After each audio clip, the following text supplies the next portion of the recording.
Today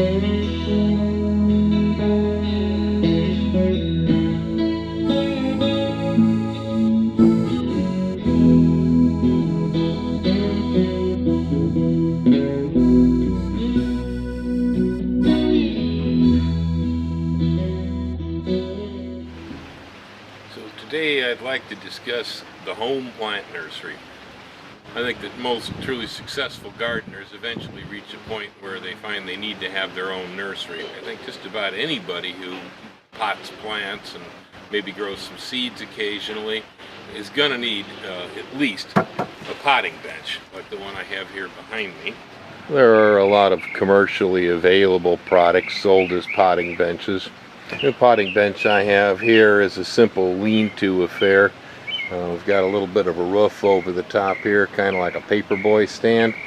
A little bench there that holds a certain amount of my tools and so on. Down below here I keep my potting soil. So over there we have some extra flower pots. It's on a concrete platform right here so that it doesn't get muddy while I'm working, and I can clean it up when I'm finished potting. Right over here I've got a plastic tub that I use for mixing soils. At the minimum, I think most of us who garden probably need some sort of a potting facility. Mine is less sophisticated than a regular professional nursery, but maybe a little bit more than the average gardener is going to use. Total cost on mine was probably the 2 bags of cement and a little rebar that it took to make it. The lumber involved is recycled. The home nursery requires at least a certain amount of a propagation house. Bare minimum would be a cold frame.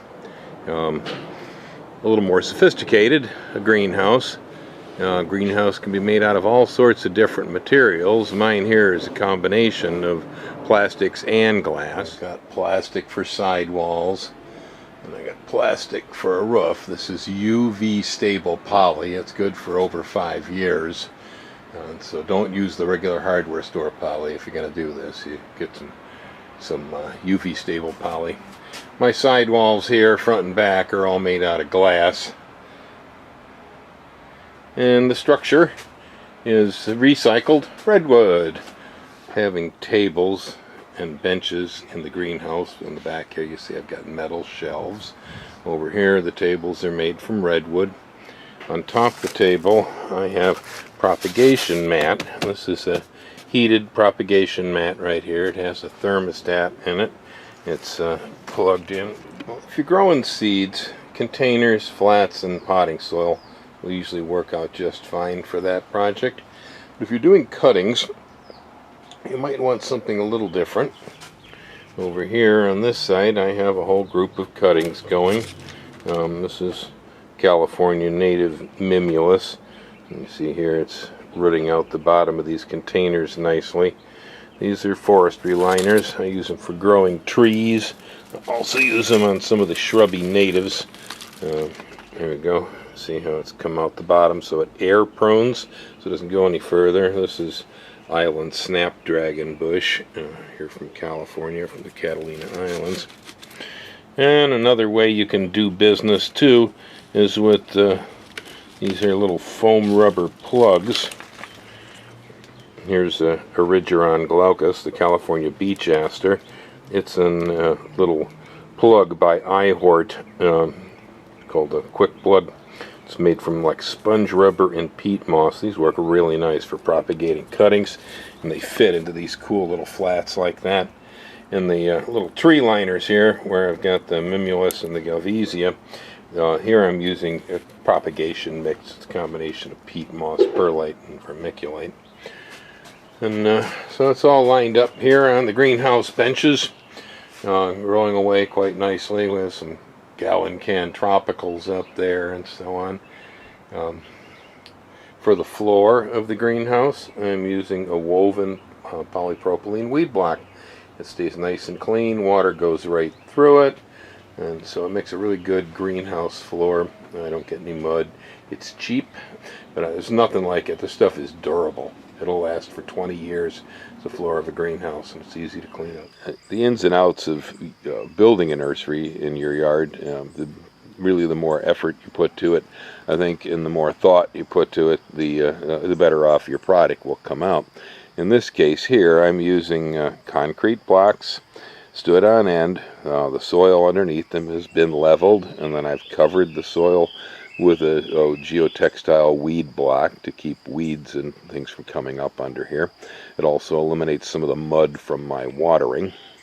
On top of the blocks, I have placed the corner posts for chain link fences. These are steel galvanized pipes, and I'm using those to hold up welded metal mesh that's hot dipped galvanized that I'm using for the top of my tables. You see right here on the corners, I have a tennis ball to keep from injuring myself as I run around the edges of my nursery tables in a hurry. Right there, you see there's a piece of wire that I've twisted the pipe with galvanized wire down to the top of the table. That's been done on all of the pipes, and the center pipe is placed in the block with the depression in the center so it keeps things from rolling. We've got 3 sets of pipes here that extend down the table. The tables are 16 foot long. So having tables to grow your stock on keeps it elevated off of the ground. That will keep some of the crawlers from the ground level, like slugs and such, out of the pots to some extent. It also helps keep the earthworms from burrowing into the soil and knocking it out of the containers.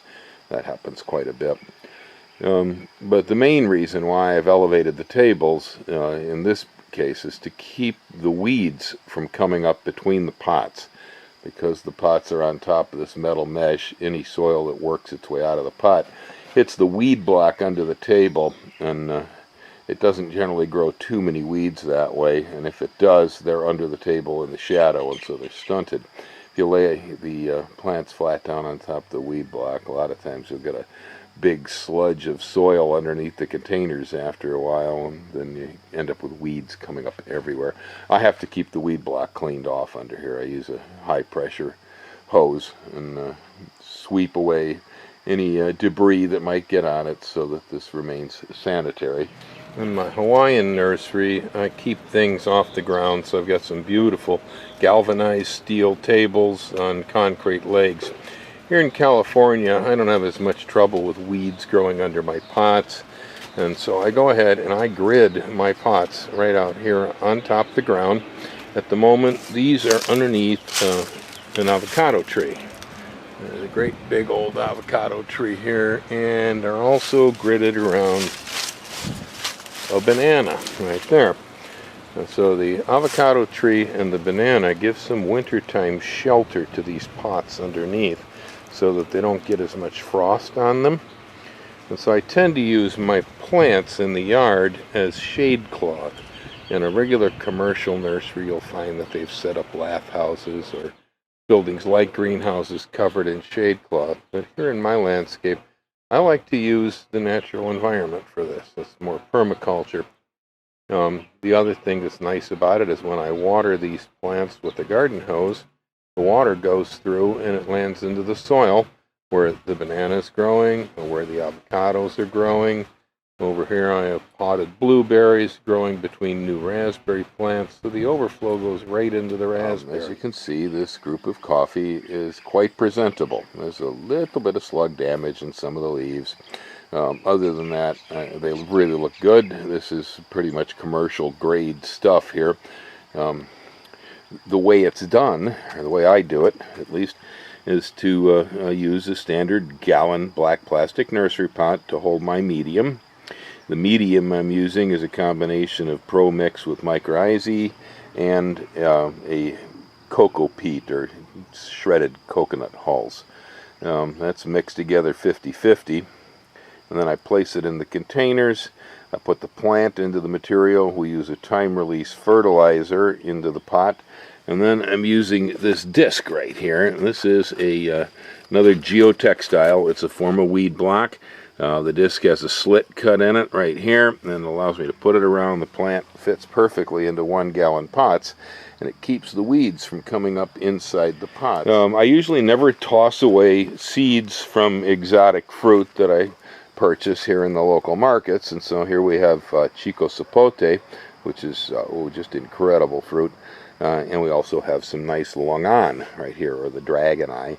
These are from seed. I'll spread them out in the field here and there around the coffee plants. By using the home nursery allows you to collect a lot of things and maintain them in your own landscapes. I have people ask me all the time, Bill, you talk about all these unusual plants you're growing, but how do I get one? If you have a nursery, then you're able to take seeds you've acquired, or cuttings that you've gotten your hands on, or bulbs and pieces of plants, whatever it is that you might have sourced, and to propagate it. Right here are some of my yellow dragon fruit. These are just the leavings from pruning the mature plants in the front yard. Right here's a bunch of potted salvia greggii watermelon. You see the little watermelon flowers coming up there. Now this is gridded up in my strawberry patch. Right over there all around the gnome you'll see the blooming strawberries. So in this case, the salvia wants full sun, so do the strawberries. And so the extra water going in the salvia pots ends up overflowing into the strawberries on that side, and it overflows into a pomegranate on this side. So you might ask, why do I need a nursery in my garden? I go to the grocery store, they got flowers out front. I'm finding plants all over the place these days. And so there is no real need to have to raise your own. On the other hand, if you have a specific variety in mind of something that you want to grow, you may find the only way you're going to get it is to plant seeds. If you have plants in your yard that were hard to acquire and you want to have more of them, one way you can propagate them is to create cuttings and strike the cuttings, root them out, and then you get a bunch more plants. There's a lot of good reasons practically why a good gardener needs some kind of a nursery operation. Most of us have plants in pots, and when we go to work with the plants in pots, it's really nice if we have a space to do it. So again, I encourage the potting bench. I think a potting bench is a good place to start with the home nursery.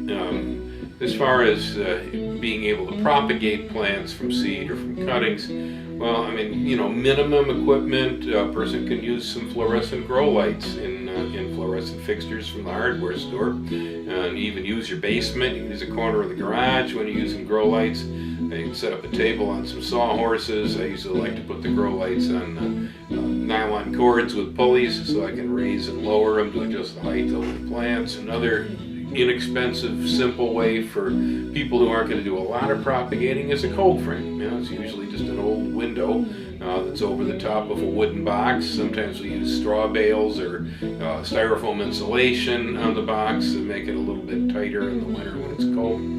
And you can put a heater cable in the bottom of the thing and set flats full of soil with tomato seeds and pepper seeds in it. Turn it on, set the thermostat, and let it go.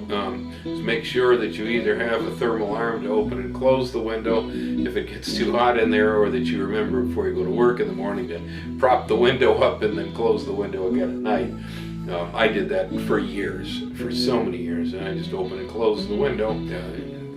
Since then, I've been using greenhouses. Greenhouses are great because if you can stand up inside a greenhouse, very comfortable to work in there. It can be cold out, it's warm in the greenhouse. It can be pouring rain, it's dry in the greenhouse. The greenhouse shelters the wind from your plants. The greenhouse keeps a more moist, gentle atmosphere. I always say that gardening in my greenhouse in California is exactly like gardening in my backyard in Hawaii. It's very close. In Hawaii, everything grows for me. Here in California, not everything grows, but in the greenhouse, it does. Most novice gardeners, beginning gardeners, often will complain gardening is expensive. I made a pact with myself many, many years ago now that gardening was not going to be expensive. Gardening was not to be a net expense, it was to be a net profit. And when I changed my mind on that, well, it changed some things. One was I had to produce enough of my own food initially to offset that. That was the plants I produced, then the extra ones were usually either bartered away or sold away. Eventually I got so good at it that I was selling plants to everybody. To this day, I am still selling plants. I often said don't grow anything ordinary in your yard. Always grow unusual materials. If you have a boxwood and you make cuttings off it, it's not worth very much. On the other hand, if you're growing proteas in the yard and you make cuttings from them, they're worth a lot, and there's quite a market out there for people looking for them. And so I like to grow things that when I propagate them, that I have a ready market of people standing around waiting to get their hands on them. It makes it easier. These days, my garden and my propagations from my garden pay taxes. I have to declare my income with the IRS out of my own backyard because it's significant enough that I have to put it down. If I don't put it down, the IRS will put me in jail just like Al Capone. So propagating can be very, very profitable even on small scale. It just depends on your profit margin and what you're propagating. But initially, I think we get started in all of this just because we want to grow a tomato seed. And that's a great place to start, and it's also a great place to end. But if you take it beyond that, you can even ramp it up to the commercial scale where you decide, hey, I love this so much, I'm going to make a living from it. But I still say all home gardeners need a propagation facility, and that propagation facility is referred to as the home nursery. Go for it, folks. Happy gardening.